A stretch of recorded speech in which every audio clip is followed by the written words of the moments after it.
오늘 우리가 함께 나눈 갈라디아서 4장 8절부터 11절 말씀을 본문으로요. 종로릇하던 우리들이라는 제목으로 함께 은혜 나누기 소망. 한 가지 좀 여쭤볼게요. 세상에서 가장 높이 뛰기를 높이 하는 동물이 무엇일까요?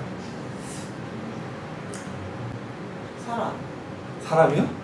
산을 가서 높이 뛸까요? 장대 높이 뛰기. 도구를 이용해서도 이제 그냥 뛰면은 스프링 영향, 또 절대적인 기준으로 보면 스프링 영향이나 아니면 클립, 스프링과 같은 이 짐승들이 영양 종류의 짐승들이 가장 높이 뛰기를 많이 한다고요. 제자리에서. 이것은 왜냐면 자신이 가지고 있는 탄력이 높기 때문에. 근데 이건 절대적인 기준이고, 그러니까 상대적인 기준. 그 생물의 체구에 비해서 가장 높이 뛰는 생물을 들으려면 단연코 1위는 누구도 따라갈 수 없는 1위는 벼룩이라고 합니다. 이 벼룩이 크기가 2mm에서 3mm라고 해요. 근데 벼룩이 한번 점프를 할 때마다 최소 30cm 이상을 뛴답니다. 그러니까 거의 100배 높이를 뛰는 거죠. 그러니까 사람으로 말하면 제가 165니까 점프를 해서 165m를 점프를 해 올라간다는 엄청나게 높이 뛰기를 하는 생물이 바로 벼룩이에요. 그래서 곤충학자였던 루이저 로저 차일드 박사가 이 벼룩을 가지고 한 가지 실험을 했습니다. 충분히 30cm 이상 뛸 수 있는 벼룩들을 모아놓고 그 위에 10cm 되는 유리컵으로 딱 덮어놨다고 해요. 그러니까 벼룩들이 처음에는 뛰면서 띵띵띵띵 하고 유리컵 천장에 막 부딪혔대요. 그리고 그런 시간이 얼마 지난 후에 그 벼룩들을 덮고 있던 유리컵을 딱 벗겨냈다고 합니다. 아주 재밌는 현상이 벌어졌습니다. 충분히 30cm 이상을 뛸 수 있는 자연계의 최고의 높이뛰기 선수인 벼룩이 컵 안에 있던 벼룩들은 단 한 마리도 10cm 이상을 점프를 하지 않았다고 해요. 유리컵은 치워졌지만 자신들을 덮고 있던 유리컵 높이에 그냥 그대로 순복이 돼가지고 아무도 10cm 이상을 점프하지 않았다고 하죠. 비슷한 실험으로 초파리가 뜨거운 철판에 또는 전기자극에 반응하는 것에 대한 실험이 있는데요. 자, 이런 실험들은 모두 다 어떤 생명체가 무기력한 환경에 학습되어가는 과정을 보여주는 실험이었습니다. 30cm 이상의 놀라운 점프 능력을 가지고 있지만 10cm라는 유리컵 안에 갇혔던 벼룩은 자신의 능력을 다 소비하지 않습니다. 전기자극이 오는 철판 위에 있던 초파리들은 아무리 피해봐야 전기자극이 오지 않는 철판이 없다는 사실을 알고 난 뒤에는 전기자극이 와도 철판 위에 가만히 앉아있었다고 해요. 날아서 피하면 되는데 전혀 그런 능력을 발휘하지 않게 되었다는 거죠. 자, 이런 학습된 무기력, 우리가 이렇게 얘기를 합니다. 학습된 무기력에 대한 이야기는 오늘날에는 뭐 TV 프로그램이나 교양 프로그램이나 아니면은 사회교육 프로그램 같은 데서 많이 이야기해서 우리에게도 익숙하게 알려져 있습니다. 이 학습된 무기력이 계속되면요, 학습된 무기력에 빠진 아이는 공부를 잘할 수가 없습니다. 학습된 무기력에 빠진 경제 능력이 학습된 무기력에 빠진 사람은 일을 하려고 하지 않아요. 이것은 단지 학습이나 경제력에만 영향을 미치는 것이 아닙니다. 그 사람의 인생 전체에도 영향을 미치고, 이 무기력이라는 것은 우리의 영적 상태, 신앙생활에도 아주 큰 영향을 미치게 됩니다. 오늘 우리가 함께 나눈 본문은요, 이 무기력에 빠진, 학습된 무기력에 빠져 이전 것에 종노릇하고 살고 있는 성도들에 대한 말씀입니다. 그들에게 전해져 있는 말씀입니다. 우리 오늘 말씀을 나누면서 영적 무기력, 우리에게 찾아오는 영적 무기력을 털어버리고 그리고 새 힘을 얻는 시간이 되기를 주님의 이름으로 소망합니다. 오늘날에 있어서 현대인들에게 가장 무서운 질병은 1위는 여전히 암입니다. 이 암이라는 질병이 발견된 지 1세기가 넘어갔고, 그리고 많은 현대 의학 기술이 발달했지만 아직까지도 암을 완벽하게 정복했다고 이야기할 수는 없습니다. 여전히 많은 사람들이 암으로 인해 세상을 뜨고 있고요. 그리고 암이라는 질병은 그냥 병들어 세상을 뜰 뿐만이 아니라 한 가정의 경제력을 완전히 파탄까지 나게 하는 많은 비용이 치러지는 질병 중에 하나가 암입니다. 물론 뭐 위암 초기라든지 아니면 뭐 초기암 같은 경우는 손쉽게 발병해서 고쳐내고, 그리고 최근에는 건강보험에서 급여율이 굉장히 높아졌기 때문에 많은 부담이 가지 않지만요. 중기를 넘어서고 말기암에 가까이 가게 되면 비급여암, 즉 건강보험심사평가원에서 인증되지 않은 약품들을 사용해야 되기 때문에 여전히 엄청난 가계부담을 줄 수밖에 없는 게 암이라는 질병입니다. 아직도 중기를 넘어선 암에 대해서는 확실하게 완치할 수 있는 치료법이다, 이런 게 발견되지 않은 것이 암이죠. 주변에서 세상을 뜨시는 분들을 보면 대부분이 암이라는 질병으로 세상을 뜨는 걸 우리가 볼 수가 있어요. 그래서인지 지금도 TV 채널을 틀면 케이블 TV 쪽에는 가장 많이 방송되는 광고 중에 하나가 건강보험과 암보험입니다. 사람들이 암이라는 질병에 대한 두려움을 많이 갖고 있기 때문에 그럴 거예요. 그런데 어느 때부턴가 암과 함께 우리 사회에 아주 심각하고 두려운 질병이 또 하나 생겨나기 시작했습니다. 바로 우울증이죠. 이 우울증은 암처럼 사람이 말라가지도 않아요. 새카맣게 변하지도 않아요. 밖으로 보여지는 외상적인 증상이 없어요. 그냥 저 사람 조금 기분이 다운됐나 보다, 이러한 모습을 보이지만 이 우울증이라는 병은 한 사람의 생명, 그리고 자신만이 아니라 자신 가족의 생명까지도 앗아갈 수 있는 아주 무서운 질병입니다. 어떻게 보면 겉으로 표가 나지 않기 때문에 더 무서운 질병이죠. 제가 며칠 전에 5개월 된 아이를 안고서 아파트에서 투신에 뛰어내려 사망한 20대 여성의 기사를 뉴스에서 보았습니다. 아이의 엄마입니다. 어떤 엄마가 자기 자식이 죽기를 바랬을까요? 자세한 상황은 모르지만 아이를 품에 안고 아파트에서 뛰어내렸을 때는 아마 우울증이 큰 역할을 하지 않았나 싶습니다. 이 우울증은요, 증상이 없기 때문에 더 무서운 질병으로 여겨지고, 그리고 무기력한 영향을 우리 삶에 주기 때문에 무서운 질병으로 여겨집니다. 그래서 우울증과 무기력증은 항상 동반돼요. 우울한 감정이 있더라도 무기력증이 없으면 이 사람은 우울증이 아니에요. 근데 무기력하더라도 우울한 감정이 없으면 이 사람은 역시 우울증이 아닙니다. 우울증은 무기력과 함께 항상 동반되어 있습니다. 근데 이 무기력증과 우울증은요, 우리의 어떤 개인적인 삶에서만 영향을 미치는 것이 아니라 우리 신앙생활에도 신앙의 영적 무기력증이 찾아올 때가 있습니다. 영적 우울증이 찾아올 때가 있다는 것입니다. 오늘 본문은요, 과거에 매여서, 옛생활에 매여서 영적 무기력증에 빠진 이들을 향한 메시지입니다. 아직까지도 행위로 대변되는 율법, 그 율법에 매여 살려고 하고, 예수님이 율법을 완성하시고 그들에게 자유를 주셨는데 아직도 과거의 종노릇하면서, 사단의 종노릇하면서 사는 이들, 그리고 또 율법에 매여 있지 않더라도 자신의 옛 습관, 과거의 행실들에 매여서, 또는 우리가 가지고 있는 생각들에 매여서 영적 무기력증에 빠진 이들이 있다는 것입니다. 영적 무기력은 어떤 걸까요? 영적 무기력증의 증상은 다음과 같아요. 첫 번째로, 기도할 의욕도 없고 기도하기가 싫어집니다. 그러니까 기도하기 싫어질 때가 있어요. 요즘처럼 이렇게 찌는 무더위에는 사실 기도하기가 쉽지 않습니다. 근데 여기서 중요한 건 기도하기 싫어졌다고 해서 영적 무기력증이 아니에요. 기도할 의욕이 없다는 게 중요합니다. 내가 하나님께 기도해봐야 뭐해? 기도한다고 되겠어? 기도한다고 이루어져? 기도 하나 똑같아. 이것이 바로 영적 무기력증의 첫 번째 증상입니다. 또한 두 번째로, 성경을 읽지 않고 말씀을 듣는 생활도 하지 않습니다.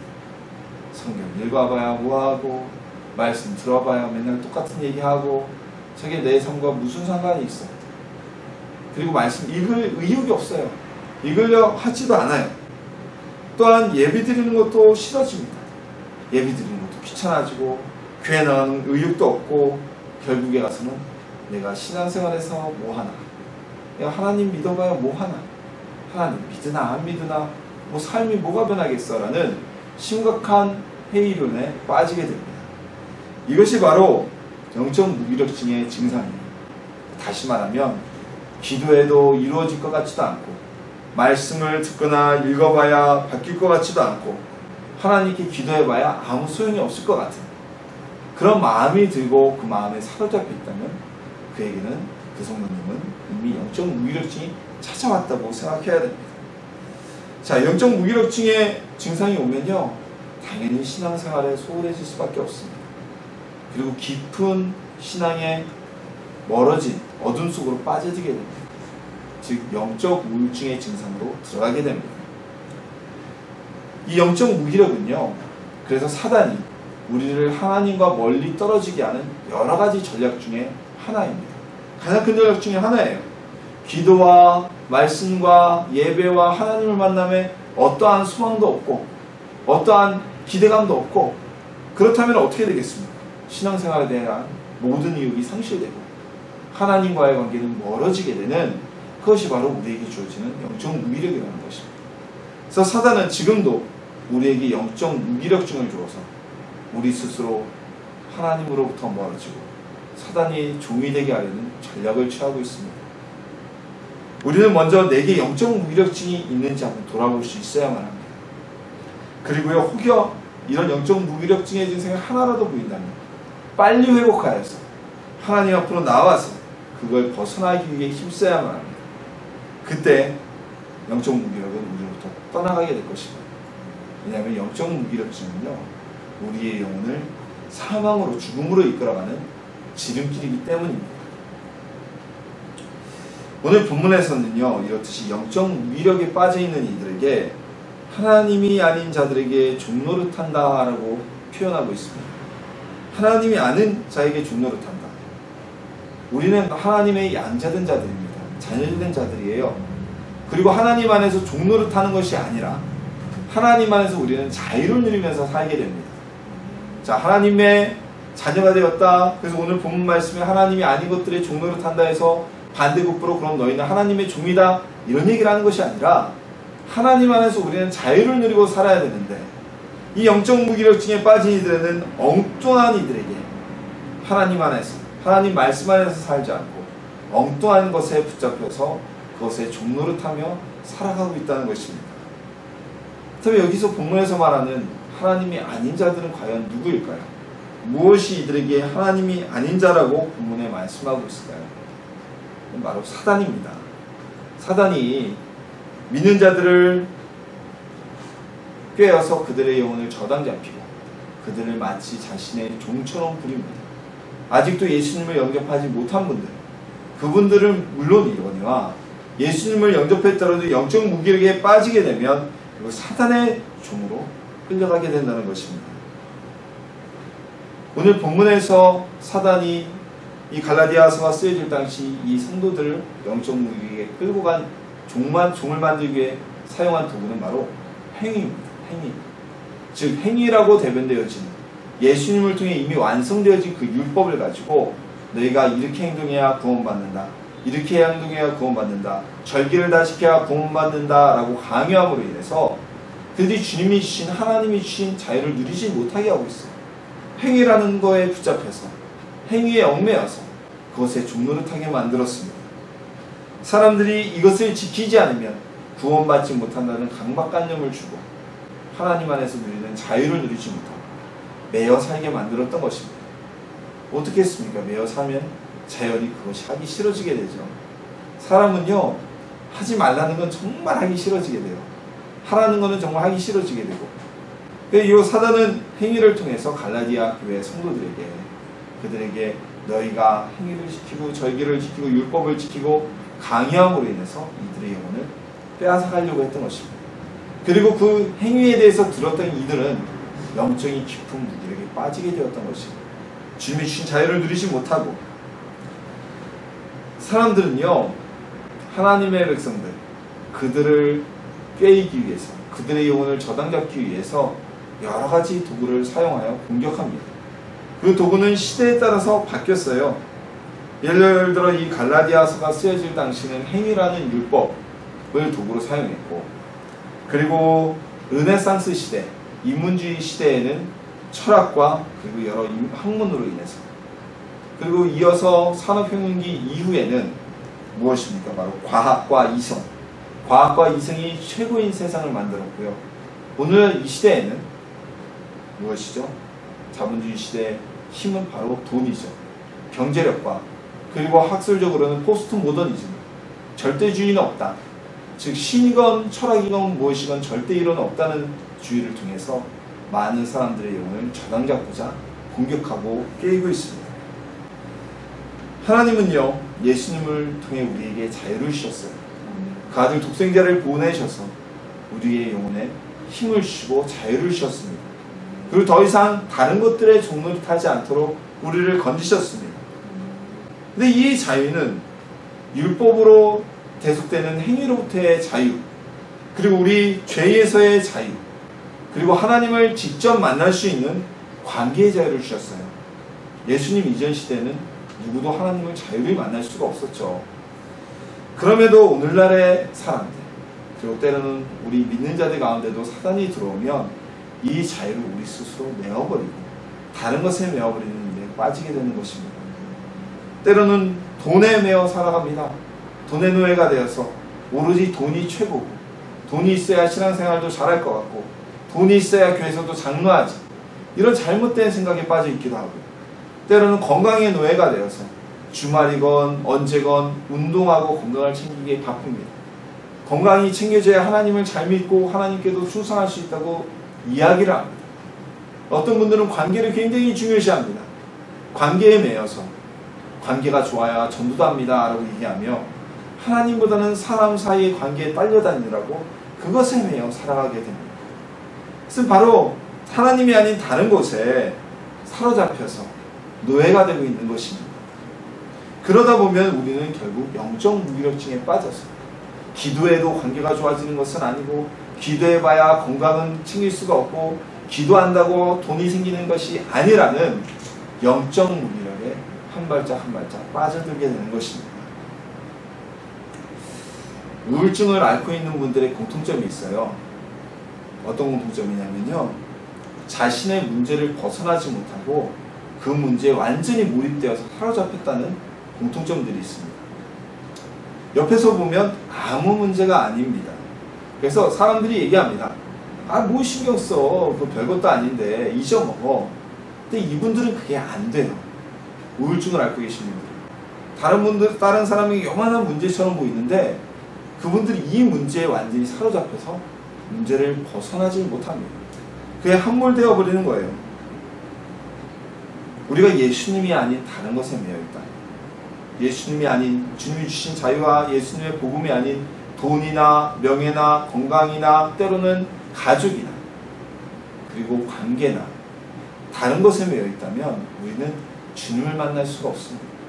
영적인 우울증에 빠져들게 되고 영적 무력이 우리에게 다가올 수밖에 없습니다. 아무리 옆에서 얘기해봐야 소용없습니다.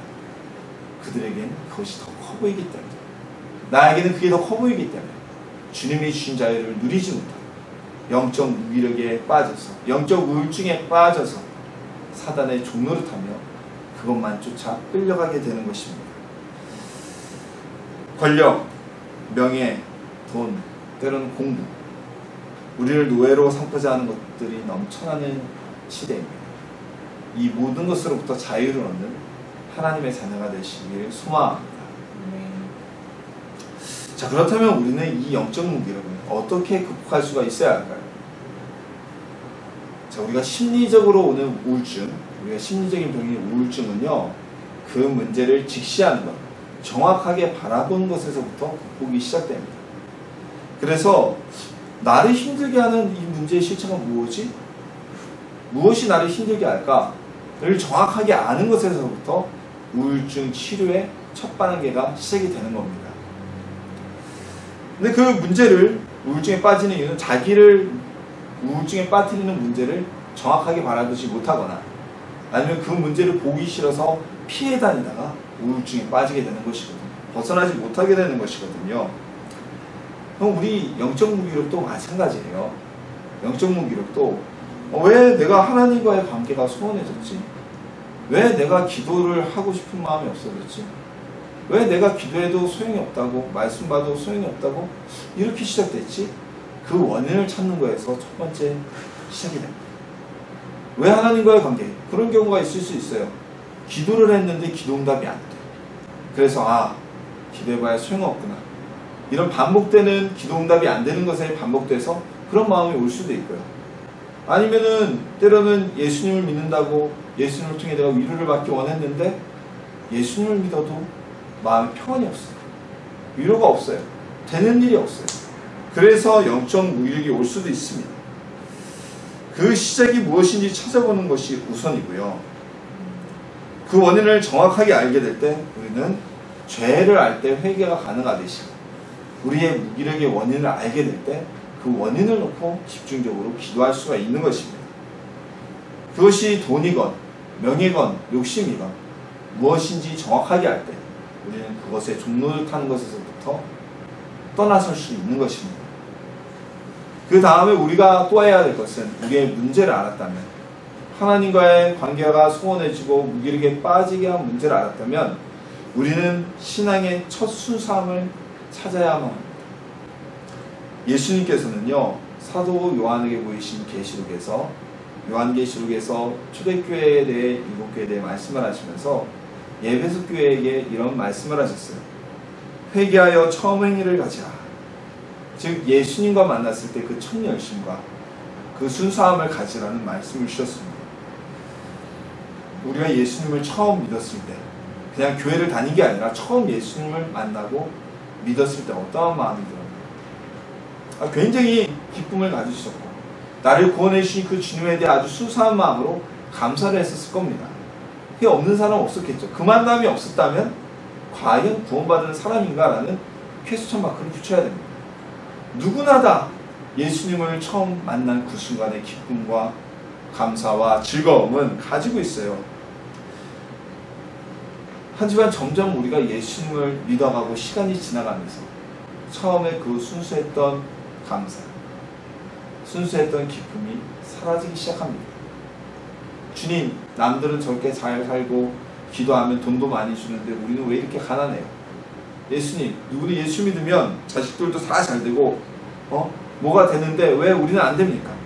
이렇듯이 점점 우리는 예수님에 대한 요구가 커져가고 늘어나기 시작합니다. 그리고요, 감사는 사라지고 조바심의 불평과 불만이 나오기 시작합니다. 하나님, 빨리 이거 해주셔야 되는데 왜 빨리 안 해주시나요? 빨리 일하셔야 되는데 왜 안 하시나요? 처음에 우리는 그러지 않았어요. 주님이 구원해 주신 것만 해도 하나님 감사합니다. 예수님 감사합니다. 나 같은 죄인을 구원해 주신 은혜에 감사합니다. 세월이 지날수록 우리의 요구가 점점 늘어나고 그러면서 감사는 사라지고 그리고 거기에 대한 불만과 불평이 늘어나게 된다는 것입니다. 그러다 보면 우리의 눈을 가리는 욕심과 이 세상의 것에 마음이 빼앗기게 됩니다. 물질에 빼앗기고 사람에게 빼앗기고 환경에 빼앗기고 그것에 종노릇이 되어서 예수님 안에서 하나님을 바라보고 물질의 자유를 얻거나 삶의 관계의 자유를 얻거나 그러지 못하고 거기에 매여서 거기에 집착해서 살아갈 수밖에 없는 것입니다. 우리가 부족하다면, 우리가 예수님이 아닌 다른 것에 눈을 돌렸다면 주님 앞에 다시 첫사랑의 순수한 감사와 기쁨을 찾기를 소원합니다. 예수님이 아닌 것에 종노릇하고 눈을 돌렸다고 해서 자책감을 가질 필요가 없습니다. 사단은요, 우리가 그걸 또 깨닫게 되면 우리에게 죄책을 가져다 줍니다. 야, 네가 예수님 믿고 어디 네가 그럴 수 있냐? 네가 그러다 하나님의 자녀냐? 그러나 하나님은 우리를 꾸짖지 않으셔요. 꾸짖지 않고 찾아오는 이들을 사랑하시는 하나님, 그들에게 더 채우시는 하나님 앞에 나아가는 주님의 자녀가 되기를 소망합니다. 그곳에는 주님의 기쁨이 있습니다. 무기력을 벗어나면 예수님이 주시는 영적인 힘이 솟아나게 됩니다. 오늘 본문에서 사도 바울은 내가 너희를 위하여 수고한 것이 헛될까 두려워하노라고 걱정하고 있습니다. 주님이 주신 기쁨이 없는 곳에는 좌절과 낭망이 찾아오게 됩니다. 그럼 그들은 예수님에 대한 기쁨을 회복하지 못하고 다시 영적인 무기력의 상태, 사단의 종이 되어 주님이 주신 자유를 누리지 못하기 때문입니다. 우리 주님이 주신 자유를 되찾읍시다. 영적 무기력을 털어버리고 이제는 일어서는 첫사랑의 순수함을 회복하고 그 문제가 무엇인지 직시하는 하나님의 자녀가 되시기를 주님의 이름으로 축원합니다. 한 의사가 우울증으로 힘들어하는 중년 여성을 치료해달라는 요청을 받고 완진을 나가게 되었습니다. 근데 이 여성은 참 오랫동안 특별한 이유가 없이 우울증에 빠져 있었어요. 뭐 가족 중에 누가 급작스러운 사고로 세상을 떠났거나 사별한 경우도 없었고, 가정적으로 경제적인 어려움이 온 것도 없었고, 특별한 이유도 없이 우울증이 온 것이었어요. 이전에 많은 의사들을 만났지만 그들을 통해서 치료를 받지 못했었습니다. 그 집을 방문한 의사는 집을 둘러보면서 한 가지 눈여겨본 게 있어요. 집에 바이올렛이라는 꽃이 굉장히 화려하게 펴있는 것을 보았습니다. 그래서 여인한테 얘기합니다. 이 중인 여성한테. 부인, 이 집을 좀 구경시켜 주겠습니까? 그리고 부인은 집안에 있는 바이올렛 꽃 화분들을 많이 보여줬습니다. 이 바이올렛이라는 꽃은요, 아프리카가 원산지인데 굉장히 자라나는 게 빨라서 손이 많이 가고 키우기가 까다로운 화분이라고 해요. 근데 이 여인은 그걸 굉장히 잘 키웠어요. 근데 이 의사가 이런 얘기를 건졌습니다. 부인은 이 까다로운 꽃을 굉장히 잘 키우시는군요. 앞으로는 이 화분을 혼자만 누리지 마시고 교회나 마을에서 아이가 태어나거나 결혼식이 있거나 좋은 일이 있을 때 이 화분을 하나씩 선물해 보십시오 라고 권유를 해줬어요. 그리고 돌아갔습니다. 이 부인은 의사의 권유대로 자신에게 있는 꽃 화분을 교회에서 아이가 태어났을 때, 결혼식이 있을 때, 이웃에게 좋은 일이 있을 때 하나씩 선물하기 시작했습니다. 그리고 시간이 얼마나 지났을까요? 그 중년 여성을 힘들게 했던 우울증은 깨끗이 사라졌습니다. 그리고 6개월여 뒤에 지역 신문에는 바이올렛 꽃 여왕이라는 이름으로 그 여인의 이름이 기사화되고 많은 사람들의 기쁨이 주는 사람이라고 칭송되었습니다. 이 여성을 우울증에서 건진 것은요, 의사가 주는 약이 아니라 자신이 가지고 있던 행복을, 기쁨을 다른 사람에게 나눠줌으로 인해서 치료를 받을 수가 있었던 겁니다. 우리는 예수님이 주신 자유를 얻은 사람들입니다. 그 기쁨을 누리지 못하고 영적 무기력에 빠져 있다면 그는 사단에게 종노릇할 수밖에 없습니다. 방금 전에 말씀드린 예화에서처럼 이 중년 여성은 타인에게 행복을 줌으로 인해 자신의 우울증을 벗어나게 되었습니다. 우리를 억압하는 것들, 그것이 무엇인지 모두 다 틀릴 수가 있습니다. 돈일 수 있고, 시간일 수 있고, 환경일 수 있고, 가족일 수 있고, 불안정한 미래일 수도 있습니다. 하지만 이런 것들을 벗어나서 이제는 우리에게 주님이 주신 기쁨, 그 기쁨을 이웃에게 나눠보십시오. 예수님이 우리에게 주신 그 자유와 행복, 우리가 누리고 있는 그 행복을 전해보십시오. 그러면 사단이 우리를 공격하는 영적 무기력은 자연히 사라지게 될 것입니다. 우리는 주님이 주신 기쁨과 행복을 누리게 될 것입니다. 받은 복을 세어보아라, 주신 복을 내가 알리라라는 찬송이 있죠. 하나님이 주신 복을 세어본다면 우리는 그 은혜를 알 수 있습니다. 그 복을 깨닫는다면 영적 무기력증에서, 그리고 사단이 주는, 사단의 종노릇하는 일에서 벗어나게 될 것입니다. 우리 예수님이 주신 자유와 기쁨을 누리며 그 행복을 전하는 하나님의 자녀가 되시기를 예수님의 이름으로 축원합니다.